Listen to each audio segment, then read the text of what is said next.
नमस्ते दोस्तों। पूर्व वीडियो में हमने जाना कि देवता नारायण से प्रार्थना करते हैं कि अब आपको मनुष्य रूप में अवतार ले लेना चाहिए। तो आगे की कहानी जानने के लिए मिलते हैं नीरजा तिवारी जी से। जय श्री राम। जय श्री राम। जय श्री राम दोस्तों। राम की अवधारणा लेकर अगली जो घटनाक्रम है रामचरितमानस की, उसके बारे में आज चर्चा होगी कि देवता किस प्रकार, हमने आपको बताया था पूर्व में कि देवता प्रार्थना करते हैं, जय जय सुरनायक जन सुखदायक प्रणत पाल भगवंता गोद्विज हितकारी जय सुरारी सिंधु सुता प्रिय कंता। आगे ब्रह्मा जी देवताओं से क्या कहते हैं, आकाशवाणी क्या होती है, वो सब लेकर इस राम कथा की अवधारणा को हम आगे गति प्रदान करेंगे। आगे की कहानी कुछ इस प्रकार है। जनि डर पहु मुनि सिद्ध सुरेसा तुम ही लागी धरी नरवेसा अनसन सहित मनुज अवतारा ले दन कर वंश उदारा। हे देवताओं सुनो, मैं बहुत जल्दी दिनकर भगवान सूर्य के कुल में जन्म लेने वाला हूं और शीघ्र ही इस धरती के भार का हरण करूंगा। इसलिए देवताओं अब चिंता मत करो, दुखी मत हो, मैं जल्द ही मनुज अवतार में इस धरती पर अवतरित होऊंगा। देवता जब प्रार्थना करते हैं, प्रभु अब आ जाओ, बहुत ही हम लोगों की दुर्गति हो रही है, राक्षस यज्ञ का, संत पुरुषों का, सबका विनाश कर रहे हैं। तब भगवान कहते हैं कि हे देवताओं, बिल्कुल भी चिंता मत करो, मैं दिनकर के वंश में, मैं सूर्य नारायण के वंश में शीघ्र ही मनुज रूप में अवतरित होने वाला हूँ इस भूमि का भार हरण करने के लिए। तो देवताओं अब तनिक भी चिंता न करो। तब ब्रह्मा जी कहते हैं कि हे देवताओं, बनचर देह धरी चित माही अतुलित बल प्रताप तिन नाही जो कछुआयसु ब्रह्मादीना हर से देव विलंब न कीन्हा। हे देवताओं, भगवान आने वाले हैं तो उनके स्वागत के लिए, उनके कर्म में सहायक बनने के लिए हमें इस धरती पर पहले जाना होगा उनके स्वागत में। राम मनुज रूप में या राजा दशरथ के कुल में, भानु के कुल में जन्म जब लेते हैं, उसके पहले ही ब्रह्मा के आदेश के अनुसार सारे देवता अलग अलग रूप धर के भगवान के स्वागत के लिए धरती पर अवतरित हो जाते हैं। ब्रह्मा के आदेश से सारे देवता रीछ, बानर, भालू सब बन के इस धरती पर अवतरित होते हैं। उन्हें ब्रह्मा का आदेश होता है कि नारायण के पहले उनके स्वागत के लिए, हमको उनके कार्य में सहायक होने के लिए धरती पर जाना होगा, उनके स्वागत के लिए, उनके सहायक बनने के लिए। तो भाई कौन कौन क्या बनता है वो अब हम आपको बता देते हैं। जो ब्रह्मा रहते हैं वो जामवंत बनते हैं, जो बाली रहते हैं वो देवराज इंद्र बनते हैं, सुग्रीव स्वयं सूर्य नारायण बनते हैं, भगवान शंकर हनुमान जी बन के पहले ही उपस्थित हो जाते हैं। इसी प्रकार सभी देवता वानर, भालू, अन्य रूप धारण करके इस धरती पर अवतरित हो चुके हैं। अब राम के अवतरण का समय आ गया है भगवान श्री राम के। अब क्या होता है इधर कि एक बार शतरूपा और उस मनु ने तपस्या की थी, ये तो हमने जान लिया था पहले ही। अभी क्या होता है कि बहुत उम्र बीत जाती है, चौथेपन में आ जाते हैं महाराज दशरथ, और उनके कुल में कोई भी सक्सेसर नहीं होता है। सक्सेसर दैट मीन्स उनका वंशज कोई नहीं रहता, क्योंकि उनकी कोई संतान नहीं हुई रहती है। तो बड़े दुखी मन से राजा आईने में देखते हैं तो बालों की कुछ सफेदी भी दिखाई पड़ती है और चिंतित हो जाते हैं कि अब कब होंगे पुत्र मेरे। वो दौड़ जाते हैं, जैसे हमेशा गुरु के पास सहायता लेने जाते हैं, गुरु से प्रार्थना करने जाते हैं और बोलते हैं कि गुरु महाराज चरण स्पर्श है। गुरु जी कहते हैं वशिष्ठ जी कि क्या बात है, चिंता की लकीरें दिख रही हैं आपके माथे पर। राजन कहते हैं कि गुरुवर, मैं उम्र के चौथेपन पे आ गया हूँ और अभी तक मेरे कोई पुत्र नहीं हुआ है, मेरे संतान ही नहीं हुई है, बताइए मैं क्या करूँ। गुरु वशिष्ठ कहते हैं जैसा महाराज मैं देख रहा हूँ कि आपको एक नहीं, आप एक पुत्र की चिंता कर रहे हो, आपके 4 पुत्र होने वाले हैं। आप प्रसन्न होकर घर वापस जाइए, मैं आता हूँ। राजा प्रसन्न मुद्रा में अपने घर जाते हैं, भवन जाते हैं, राजमहल जाते हैं। उसके बाद गुरु वशिष्ठ जी श्रृंगी ऋषि को बुलाते हैं। श्रृंगी ऋषि को यज्ञाचार्य बनाते हैं, मतलब यज्ञ करवाने वाला। श्रृंगी ऋषि यज्ञ करवाते हैं। यज्ञ कौन करता है? गुरु वशिष्ठ। किसकी कामना से? कि राजा दशरथ के वंश में पुत्र का जन्म हो। वो यज्ञ कहलाता है पुत्र कामना यज्ञ। तो पुत्र कामना यज्ञ का संकल्प लेकर किसके लिए? राजा दशरथ के लिए गुरु वशिष्ठ वो संकल्प लेते हैं और जो यज्ञ की आहुति है गुरु वशिष्ठ डालते हैं और यज्ञ करवाने वाले भगवान श्रृंगी ऋषि होते हैं। पुत्र काम यज्ञ पूर्ण होते होते अग्निदेव अत्यंत प्रसन्न होते हैं और अग्नि में से उत्पन्न होते हैं अग्निदेव और खीर का प्रसाद गुरु वशिष्ठ को देकर बोलते हैं कि इसे यथाक्रम, यथा यानी जैसा होना चाहिए, जथा नाम तथा रूप कहा जाता है कि जैसा नाम उसके अनुरूप उसका रूप है। यहाँ वही बात है। रानियों को प्रदान करिए। राजा दशरथ को खीर का पात्र देते हुए गुरु वशिष्ठ कहते हैं, हे राजन, इस खीर के 2 भाग करिए। पहला भाग रानी कौशल्या को दीजिए, दूसरा भाग महारानी कैकेयी को दीजिए। महारानी कैकेयी को देने के बाद जो शेष खीर बचे उसको भी 2 भागों में विभक्त कीजिए। उसको एक कौशल्या रानी को दीजिए, एक कैकेयी रानी को दीजिए और उनको कहिए कि वो बहुत ही प्रसन्नता का भाव लेकर, आनंद का भाव लेकर, हित का भाव लेकर, उन्नति की कामना करते हुए सुमित्रा को वो प्रसाद दें। तो सुमित्रा को खीर के 2 भाग प्राप्त होते हैं। रानी कैकेयी को खीर का 1 भाग प्राप्त होता है, रानी कौशल्या को खीर का आधा भाग प्राप्त होता है। तो जिनको आधा भाग प्राप्त होता है उनके पुत्र होते हैं भगवान श्री रामचंद्र। कौशल्या के तप के कारण कैकेयी वीरवती रहती हैं, बलवती रहती हैं, चतुर ज्ञानी रहती हैं। उनके धर्म की ध्वजा फहराने वाला भरत जैसा पुत्र होता है। सुमित्रा के 2 पुत्र, एक शत्रुघ्न जिसके नाम से शत्रुओं का नाश हो जाए और एक लक्ष्मण जो श्री राम के सेवक बनकर अपने जीवन को कृतार्थ करते हैं, क्योंकि भगवान की सेवा करने का भी सौभाग्य किसी को नहीं मिलता। तो आगे देखते हैं कि राजा इधर उधर भवन में चल रहे हैं। समय हो गया, पुत्र कब होगा, पुत्र कब होगा।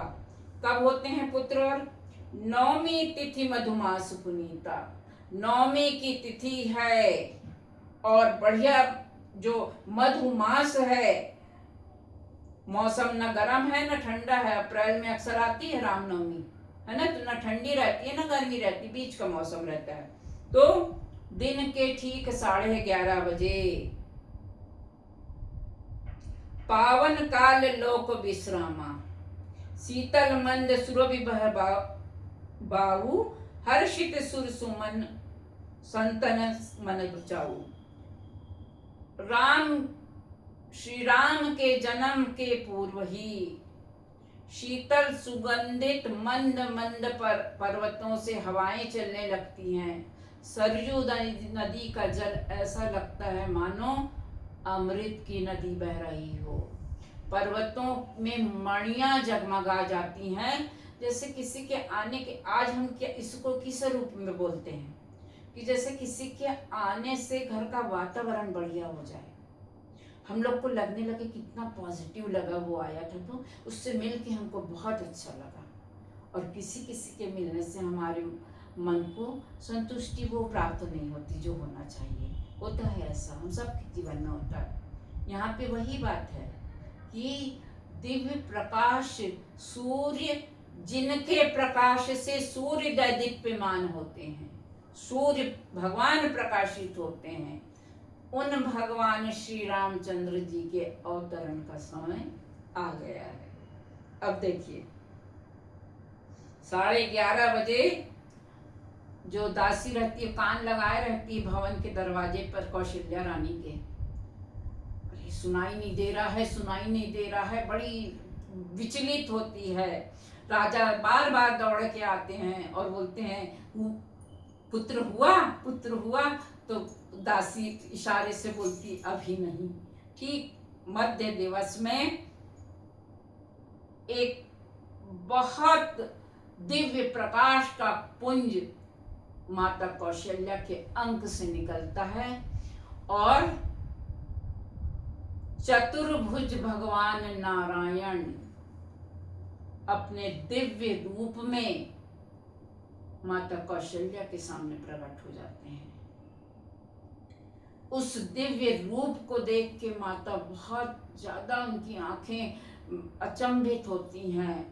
वो बोलती हैं, हे प्रभु, ऐसे मैं आपकी स्तुति कैसे करूं?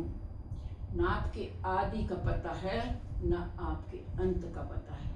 अब कौशल्या और भगवान नारायण में क्या वार्तालाप होता है वो बहुत ही रोचक है, आप बहुत ध्यान से सुनिए। क्या कहती हैं कौशल्या? भय प्रकट कृपाला दीन दयाला कौशल्या हितकारी, हर्षित महतारी मुनि मनहारी, अद्भुत रूप निहारी, लोचन अभिरामा तन घन श्यामा, निज आयुध भुज चारी, भूषण वनमाला नयन विशाला, शोभा सिंधु खरारी। अद्भुत रूप, बड़े बड़े नयन, वनमाला पड़ी हुई है गले में, आयुध धारण किए हुए हैं। माता बोलती हैं, हे प्रभु, करुणा सुख सागर, सब गुण आदर, जेहि गावहि मुनि श्रुति संता, सो मम हित लागी जनु अनुरागी, भयउ प्रकट श्रीकांता। ब्रह्मांड निकाया निर्मित माया, रोम रोम प्रतिवेद कहे, मम उर सोबासी यह उपहासी, सुनत धीर मति थिर न रहे। हे प्रभु, इतने सुंदर रूप में, इतने विशाल रूप में प्रकट हुए हो कि मैं तुम्हारी स्तुति कैसे करूं? तुमने तो कहा था कि तुम राजा दशरथ के घर पुत्र बनकर आओगे। तो भगवान नारायण क्या कहते हैं? पुत्र बन के ही तो खड़ा हूं आपके सामने, और मैं माता, मैं बहुत प्रकार की लीला करना चाहता हूं। तुम कहो तो अभी जाके रावण को मैं मार के आ सकता हूं। एकदम डर के कौशल्या बोलती, नहीं नहीं, अभी नहीं, वो बात का काम है, अभी ये काम नहीं करना है, अभी तो बहुत सारे दूसरे काम करने हैं तुमको। परंतु पुत्र, मेरा इतना बड़ा पुत्र हुआ है, ये बात सुन के लोग मेरे ऊपर हंसेंगे नहीं क्या? तो नारायण कहते हैं, अब तुम ही बताओ माँ कि मैं कैसा बन जाऊं। पहली बार मैं मनुष्य बन के इस धरती पर आया हूं, मुझे वो नियम और वो मालूम नहीं है कि ये सब कुछ मैं कैसे करूं। मैं जैसा हूं वैसा आ गया तुम्हारे पास। मैंने कहा था मैं पुत्र बन के आऊंगा, आ गया तुम्हारे पुत्र बनकर। तो माता बोलती नहीं नहीं ऐसे नहीं, तुमको छोटा सा बच्चा बनना पड़ेगा। अब क्या होता है, छोटे से बच्चे बन जाते हैं, तुरंत माता की आज्ञा से गोद में चले जाते हैं, हमारा हाथ पैर हिलाते हैं, टुकुर टुकुर इधर उधर और बात करते हैं। तो बोलते हैं अब ठीक है माता। माता कौशल्या बोलती नहीं पुत्र, जो जन्मा हुआ शिशु रहता है वो ऐसे हाथ पैर नहीं चलाता है, वो ऐसे बात नहीं करता है, वो सबसे पहले रोता है। तो अच्छा रोना पड़ेगा क्या? तब फिर देखिए क्या होता है। माता पुनि बोली सोमति डोली, तजहु ताते यह रूपा, की जैसी सुलीला अति प्रिय शीला, यह सुख परम अनुपा। हे प्रभु, शिशु रूप में आ जाइए, मेरी गोद में आ जाइए और मुझे माता होने का सुख प्रदान कीजिए। जैसे ही सुनते हैं, सुनी वचन सुदाना, रोदन ठाना, हुई बालक सुर भूपा। जैसे ही दासी को दरवाजे से रोने की आवाज सुनाई देती है, दौड़ी दौड़ी जाती है और क्या बोलती है, लाला का सुन के मैं आई, दे दो जी राजा मुझको बधाई। अब दासियां कहाँ चुकने वाली हैं, बोलती हैं कि मैं आई हूँ खबर लेके, इतनी देर से आप उसका वेट कर रहे थे, इतनी देर से आप उसमें चिंतित थे, पुत्र हुआ है।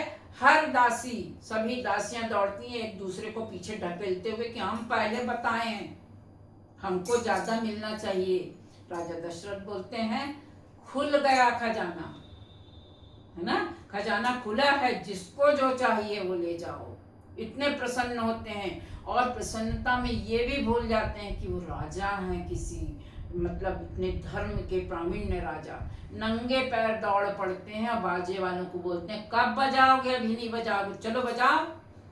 बाजे वाले भी उनको देख के आश्चर्य करते कि राजा खुद आके बोल रहे हैं। बाजे वाले बाजे बजाना शुरू कर देते हैं और गंधर्व गीत गाना शुरू कर देते हैं। भगवान शंकर लय लय फूलन के हार, चले सब देव चले। सब देवता फूलों के हार सुमन बरसाते हुए आकाश मंडल की ओर से जय हो राघव राम, जय हो राजा राम कहते हैं। राम के जन्म के साथ ही दासियां पूरी मतलब मगन हो जाती हैं, नृत्य करने लगती हैं। राजा थोड़ी देर खुश रहते हैं, उसके बाद फिर चिंतित हो जाते हैं कि गुरु वशिष्ठ का जो कहना है कभी झूठा हो नहीं सकता। उनने कहा था 4 पुत्र होंगे, तो दूसरे पुत्र की खबर नहीं आई, दूसरे पुत्र की खबर नहीं आई, दूसरे की खबर आते आते तीसरे और चौथे की खबर आ जाती है। अब पूरा अयोध्या नाचने लगता है, पूरे अयोध्या में बाजा बजने लगते हैं, गौनई होती है, नाचते हैं लोग कि राजा के घर जाना है। राजा सब ऐसा करते हैं मानो उनके घर पुत्र का जन्म हुआ हो, क्योंकि सबको ये मालूम होता है कि अयोध्या के लोगों का प्रताप इतना रहता है। भाई राजा राम जहाँ जन्म लिए, वहां की भूमि पर जन्म लेना कितने सौभाग्य का दिग्दर्शन हमको कराता है कि उनके लिए और कुछ बात कहने की आवश्यकता ही नहीं है। वो लोग कितने प्रभावशाली होंगे, कितने ज्ञानी धनी मानी जानी लोग होंगे जिन्होंने भगवान की भूमि पर जन्म लिया। सब दौड़ पड़ते हैं कि भगवान ने हमारे घर में जन्म लिया है और गीत होने लगते हैं राजा को कि बधाई दे दो, बधाई दे दो। राजा लुटावे अनघन सोनवा, रानी लुटाए रुपैया, अवध आज बाजे बधाइया। एक बधाई गीत बहुत लोकप्रिय गाना है जो हर कोई गाता है।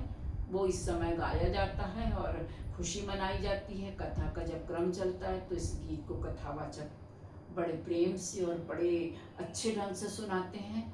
और उसके बाद फिर राम के जन्म की जो खुशियां हैं वो 1 महीने तक लगातार चलती हैं पूरी अयोध्या में। सूर्य भगवान सोचते हैं कि भाई ये बाजा बजाने वाले बाजा बंद करें तो हम भी जाएं, अस्त हों तब बाजा बजाने वाले सोचते हैं कि जब सूर्यास्त हो जाए तब हम लोग जाएं, तो न सूर्यास्त होता है न बाजा बंद होता है, 1 महीने तक चलता रहता है। उस समय का सूर्य जो होता है वो वृष राशि का सूर्य होता है और 1 महीने तक वही मौसम रहता है। सूर्य अपने पूरे तेज के साथ इस धरती पर उतरते हैं और भगवान की सब लीलाओं को, गान को, गंधर्वों के गान को, गौनई को, नाचने को, सबको, खुशियों को देखते हैं। सुमंगल गीत मंगलाचार होते हैं, बंधनवार सजाए जाते हैं, फूल लुटाए जाते हैं, सब खजाना लुटाया जाता है चारों पुत्रों के जन्म पर। सभी देवता आकाश मंडल में खुशी मनाते हैं कि राम ने जन्म ले लिया है। तो आज की कथा यहीं तक। अगली कथा में जानेंगे कि किस प्रकार कैशोर अवस्था में पहुंचते हैं राम और उनके अनुज, और किस प्रकार ऋषि विश्वामित्र आके उनको ले जाते हैं, किस तरह ताड़का का वध होता है, किस तरह सीता स्वयंवर में धनुष यज्ञ में राम और लक्ष्मण पहुंचते हैं। सारी बात कथा के अगले क्रम में, राम की अवधारणा। तब तक के लिए जय श्री राम। दोस्तों, आज हमने बहुत ही रोचक ढंग से राम का अवतरण दिवस कब और कहाँ होता है ये जाना। तो मिलते हैं अगले वीडियो से।